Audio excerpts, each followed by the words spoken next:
파이널 컷 프로는 구독자 1000명, 시청시간 4000시간 달성하고 난 다음에 사도 늦지 않는다.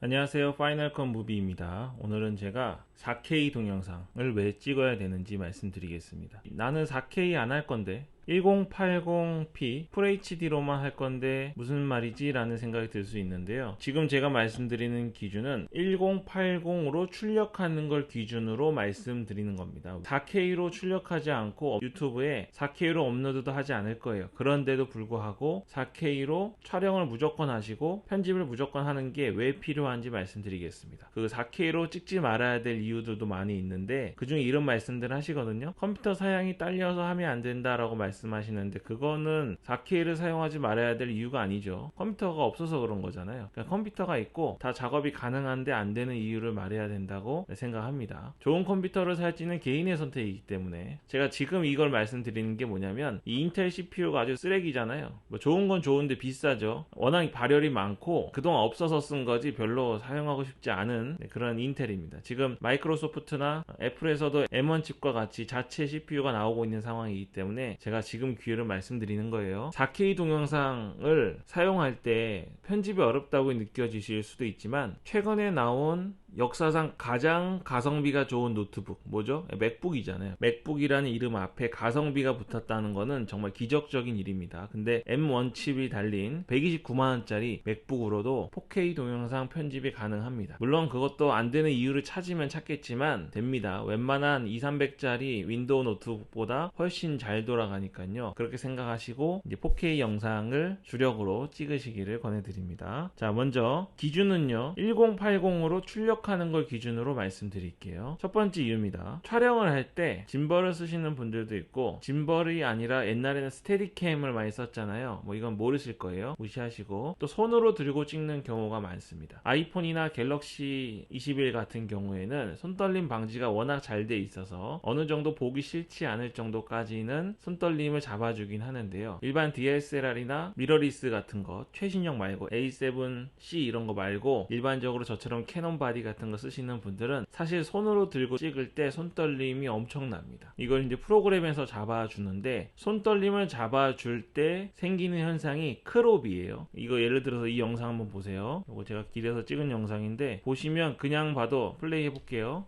네, 일부러 손떨림이 많이 느껴지는 영상으로 가져와 봤습니다. 그냥 봐도 잘못 찍은 느낌이잖아요. 이거를 이제 손떨림 방지를 아이무비에서도 할 수 있어요. 여기 보면 카메라 흔들리는 모양 있죠? 오른쪽 위에.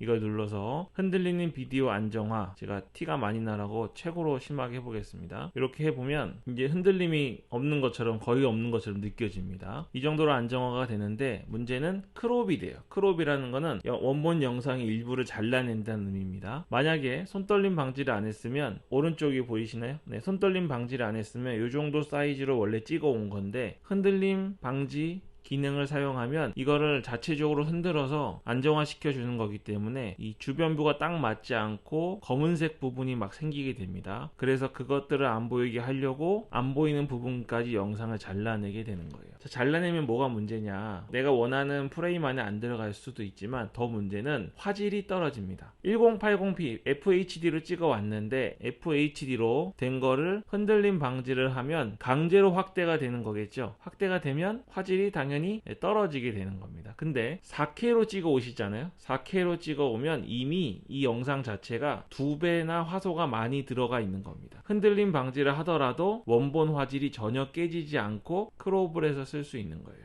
짐벌을 사용하시는지 모르겠지만 저도 짐벌을 전에는 많이 썼었는데요. 짐벌을 써도 완벽하게 흔들림을 잡을 수 없어요. 그리고 흔들림이 어느 정도 느껴지는 영상이 있을 수도 있지만 짐벌을 써서 촬영한 것 중에도 흔들림을 제로로 만들어야 되는 컷도 있습니다. 그런 경우에는 이렇게 흔들림 방지 기능을 써야 되는데 그때도 크롭이 분명히 생깁니다. 근데 4K로 찍어오지 않은 상태에서 크롭을 하면 다른 건 화질이 다 좋은데 흔들림 방지를 한 곳만 화질이 탁 떨어지는 게 느껴질 수 있어요. 그래서 앉아서 인터뷰 찍는 거 있잖아요. 앉아서 인터뷰하고 앉아서 혼자 떠들고 이렇게 하는 장면, 삼각대를 세우고 고정적으로 쓰시는 장면이 아니라면 4K로 찍는 건 필수입니다. 지금은 표준 출력이 1080p는 맞아요. FHD는 맞고 유튜브에서도 그걸 권장하고, 그리고 개인적으로 모니터 4K 모니터를 쓰시는 분도 있고 TV에 4K가 원활하게 구현이 되는 TV를 쓰시는 분도 있지만 아직은 대중적이지 않습니다. 방송국에서도 4K로 출력을 안 하고 다 FHD로 출력을 하고 있기 때문에 아직까지는 우리가 그걸 기준으로 사용하되 4K로 찍어 오셔야 가장 좋은 화질로 좋은 앵글을 만들어낼 수 있습니다. 자, 두 번째 이유예요. 다른 영상으로 설명을 드릴게요. 여기 지금 두 개가 똑같은 영상인데 앞에 거는 4K로 찍은 거고요. 뒤에 거는 FHD로 찍은 겁니다. 그냥 봐서는 차이가 안 느껴지죠. 이게 지금 프로젝트는 1080p인데 키프레임을 찍어서 무빙을 할 수 있잖아요. 아이무비에서는 키프레임이 전문 용어를 안 쓰긴 하는데 이거 방식은 똑같고 나중에 결국 파이널 뷰로 가시면 쓰실 거니까 용어를 섞어서 쓰겠습니다. 영상을 찍어온 다음에 이거는 드론으로 찍은 건데 이렇게 드론의 움직임만으로 우리는 영상을 편집하지 않습니다. 그건 영상 편집이 아니잖아요. 그냥 붙여 넣은 거지. 그래서 어떤 걸 하냐면 우리 아이무비에서는 이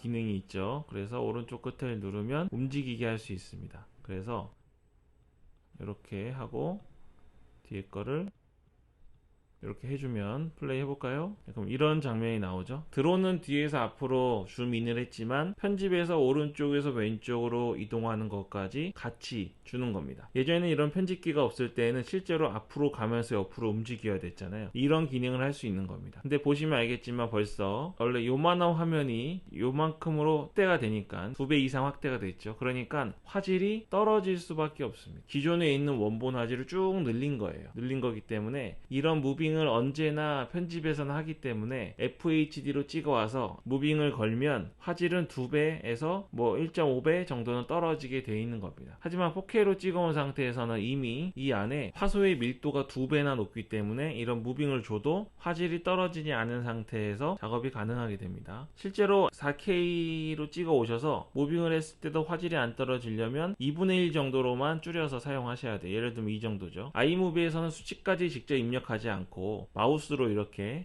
직관적으로 하기 때문에 눈대중으로 하지만 어쨌든 FHD로 찍어온 거는 화질이 엄청 2배 이상 깨지지만 4K로 찍어 오시면 화질이 안 깨집니다. 볼까요? 이게 4K로 찍어온 거. 아직 화질이 아예 안 깨진 상태. 원본 화질이 그대로 유지되고 있는 상태라고 보시면 돼요. 물론 여기는 플레이하는 곳에는 인위적으로 편집 속도 때문에 화질이 떨어져 있고 제가 출력해서 보여드릴게요. 자, 이제 세 번째 이유는 크롭입니다. 크롭을 했을 때 1080p로 출력을 해야 되는데 여기서 크롭을 하기 때문에 필요한 부분이 요만큼이면 출력을 했을 때 당연히 있는 걸 늘려서 쓰는 거잖아요. 예를 들면 우리 스파 브랜드들이 가격이 싼 이유가 같은 옷감을 가지고 늘려서 써서 싼 거거든요. 뭐 밀가루 늘리듯이 쭉 늘려 쓰는 겁니다. 그러니까 보기는 그렇게 보여도 화질은 2배 이상 떨어질 수밖에 없어요. 예를 들면 여기까지 컷을 해보겠습니다. 여기 요만큼 이건 1080p 영상이고요. 요 앞에 건 4K 영상이죠. 4K 영상은 똑같이 여기까지 크롭을 했을 때 얘는 원본 화질을 그대로 유지하고 있습니다. 4K는. 그런데 뒤에 거는 점 하나를 2배로 뻥튀기 시켜서 한 거기 때문에 실제로 큰 화면으로 보면 화질이 앞에 것보다 떨어진 것처럼 느껴지죠. 제가 미리 출력을 해놓은 걸 한번 보여드릴게요. 네, 이 부분이 2분의 1로 크롭한 겁니다. 4K 영상이에요. 이 정도 화질을 보여주고 원본 화질을 그대로 갖고 있습니다. 하나도 늘리지 않고 만든 상태예요. 자, 이제 1080p 화면 나옵니다. 조금 흐린 게 보이시죠? 뿌연 게 보이는 게 이 기존에 있던 원본 화질을 2배로 늘려놨기 때문에 화질이 떨어지는 겁니다. 좀 극단적으로 보여드리자면 요번에는 4분의 1로 크롭을 해볼게요. 여기 2분의 1이었잖아요. 예를 들어 여기까지 잘라 보겠습니다. 여기까지 이렇게 자르고 이거 4K 자른 거고요. FHD도 요만큼 잘라서 했을 때 이거는 훨씬 많이 느려뜨려 놨겠죠. 이것도 제가 출력을 해놨는데 보여드리겠습니다. 자, 이게 4K 영상을 4배 뻥튀기 한 영상입니다. 화질이 아까처럼 엄청 선명해 보이진 않죠. 여기서 선명하려면 8K로 찍어야 됩니다. 한번 보시죠. 그래도 요 정도 조금 화질이 떨어진 느낌이고 물결도 살아있는데요. 1080p로 찍은 거를 4분의 1 크롭한 거는 보시면 이렇게 엄청 흐려집니다. 그렇죠?